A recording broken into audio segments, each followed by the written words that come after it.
पंजाब से आए हुए सिख मेहमानों के बाद अब मैं मेघा ताई से रिक्वेस्ट करूंगा कि वो माइक पर आए और आपसे खिताब करें। हम आपका स्वागत करना चाहते हैं। हमारी रेखा ताई और पूनम ताई आ जाए। बंबई के गरीब बस्तियों के प्रतिनिधि के रूप में हमारी दो बहनें पंजाब से और संयुक्त किसान मोर्चा से आए हुए तीनों किसान नेताओं का यहाँ स्वागत करना चाहते हैं। जोरदार तालियों के साथ उनका स्वागत हो जाए। सत श्री अकाल।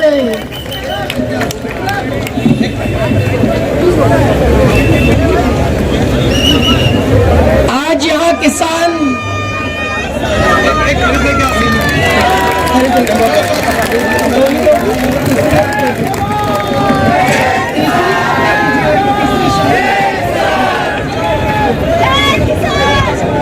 जय किसान। अब तो नारा पलटना चाहिए, जय किसान जय जवान, जय किसान जय किसान।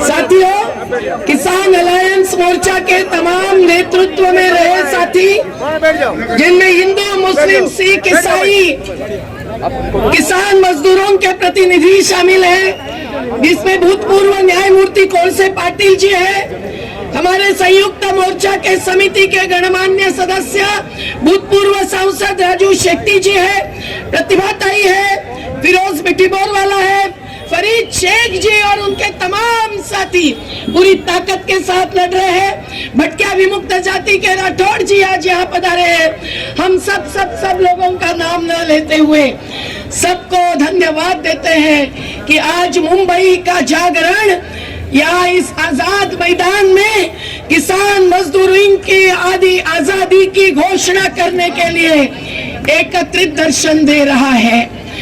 और मुझे विश्वास है कि ये दर्शन जो देश की वित्तीय राजधानी में हुआ है, वो दिल्ली की राजधानी के सीमाओं पर सिंगू में, टिकरी में, पलवल में, शाहजहांपुर में, गाजीपुरा में बैठे हुए हमारे किसान मजदूरों के साथ एक होकर इस पूरे देश को ही जगाने वाला है। देश तो जाग ही गया है। कन्याकुमारी से असम तक, बिहार से राजस्थान तक हमारा जो आंदोलन 4 सालों से चलता आया और 2 विधेयक पेश किए कि हर किसान को उपज का सही दाम चाहिए, हर किसान को ऋण मुक्ति चाहिए, और किसान में खेत मजदूर भी शामिल किए, हमने पशुपालक शामिल किए, मछुआरे शामिल किए, हमारे वनोपज पर जीने वाले, वन अधिकार मांगने वाले आदिवासी भी शामिल किए। साथियों, हम देख रहे हैं कि क्योंकि अपने छोटे से खेती के टुकड़े पर जी नहीं पाते, इसलिए बंबई पूना में आकर हमारी बहनें बैठ जाती है और उनको कभी बंटाला से, कभी टिटवाला से हटाने की साजिश होती है विकास के नाम पर।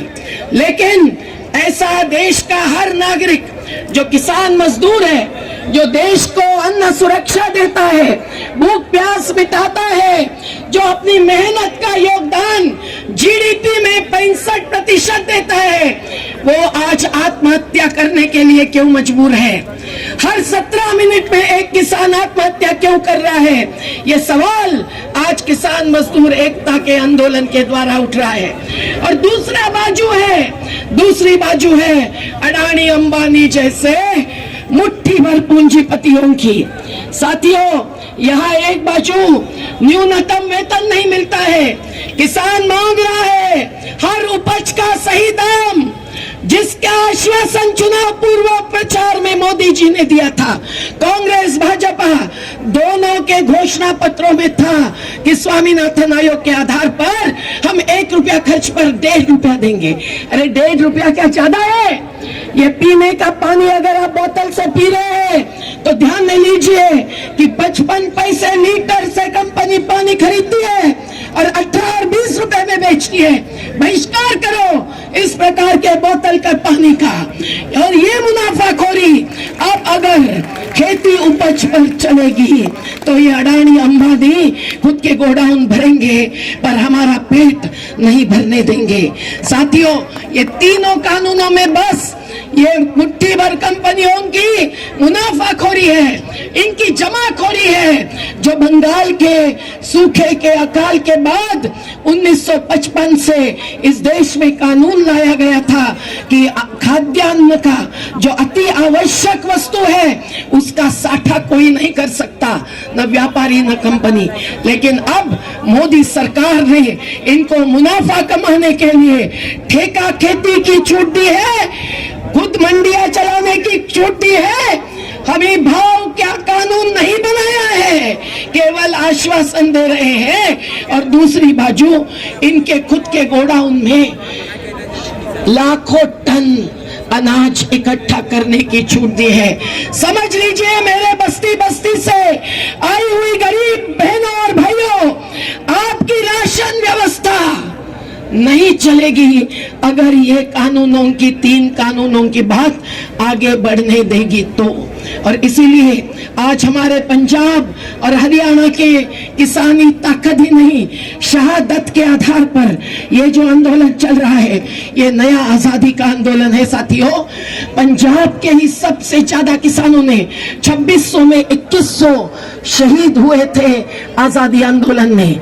आज भी उन बॉर्डर्स पर दिल्ली को डेरा डाला क्योंकि पुलिसों ने रास्ते रुके। आज मैं देख रही हूं महाराष्ट्र के पुलिस भी, महाराष्ट्र की सरकार हमारे खिलाफ इस मुद्दे पर नहीं होते हुए भी हमको टुकड़े टुकड़े में भेज रहे थे रैली निकालकर, और 4 बजे मीटिंग पूरी करने के नियम डालते हैं। शर्म आनी चाहिए कि जब हम मोदी सरकार को चेतावनी दे रहे हैं, महाराष्ट्र सरकार के नुमाइंदों ने यहाँ आकर खड़े होकर समर्थन जाहिर करना चाहिए था। सरकार हमसे डरती है, पुलिस को आगे करती है, सरकार हमसे डरती है।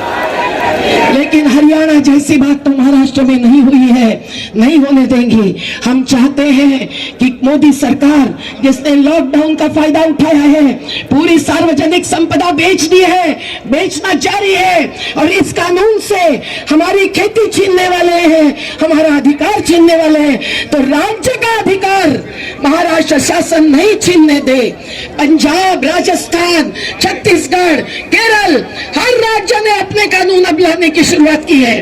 तो महाराष्ट्र सरकार से हमारा ऐलान है और चेतावनी भी है कि आप हमारे नुमाइंदों की आज बात सुन सकते हैं तो सुन लीजिए, और महाराष्ट्र राज्य पूरी संपूर्ण कर्ज मुक्ति और हर उपज का सही दाम का कानून जल्दी से जल्दी ले आए। साथियों, बस मैं एक ही बात कहूंगी कि ये 3 कानून जनतंत्र को ध्वस्त कर रहे हैं, संसद में जवाब नहीं मिल रहे हैं, और इसीलिए जो दिल्ली में बैठी है वो हमारी जन संसद है। अभी 23 तारीख से 25 तारीख तक यहाँ आजाद मैदान में धरना होने वाला है, और वहां दिल्ली में बड़ी जन संसद चलने वाली है। हमको पता है कि हमारा मुद्दा राजनीतिक मुद्दा है, दलों की दलदल में न फंसते हुए भी हम चाहते हैं कि मोदी सरकार इसको राजनीतिक जवाब दे। कोर्ट की कमेटी एक तरफी है, अनिल धनावत जी ने कभी भी कानून पर किसानों की सही बात नहीं सुनी है, हम उस कमेटी में शामिल नहीं है।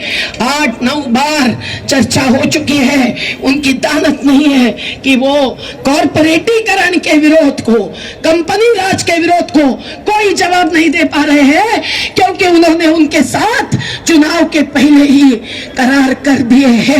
पर खेतीहर करार नहीं करेगा कंपनियों के साथ, और इनको अगले चुनाव की अगर चिंता है तो केवल अडानी अंबानी के चंदे की चिंता नहीं हो, हमारे वोटों की चिंता अगर है तो मोदी जी 3 कानून वापस लो, वापस लो, वापस लो। मैं एक ही बात कहकर रुकती हूं कि अडानी की कमाई आज रोज की 384 करोड़ रुपए है, और मुकेश अंबानी की रोज की कमाई 1045 करोड़ रुपए है। आप समझिए, ये जो बीभत्स गैर बराबरी इस देश में खा रही है, गरीबों की जीविका को, गरीबों की सुरक्षा को, भूख को, प्यास को वो हम आगे नहीं बढ़ने देंगे। और इसलिए ये लड़ाई जरूरी है। किसान अलायंस मोर्चा को बहुत बहुत धन्यवाद देते हैं। फरीद भाई, आपने, आपके साथियों ने जो अभूत ताकत एकत्रित की है उसको हम लोग जिंदाबाद करते हैं। लड़ेंगे, लड़ेंगे। जिसको विश्वास है वो जरूर दोनों हाथ उठाकर बोलेगा लड़ेंगे। लड़े हैं, जीते हैं, लड़े हैं, लड़ रहे हैं। क्यों? क्योंकि कौन बनाता हिंदुस्तान? भारत का मजदूर किसान। कौन बनाता हिंदुस्तान? अरे कौन चलाता हिंदुस्तान?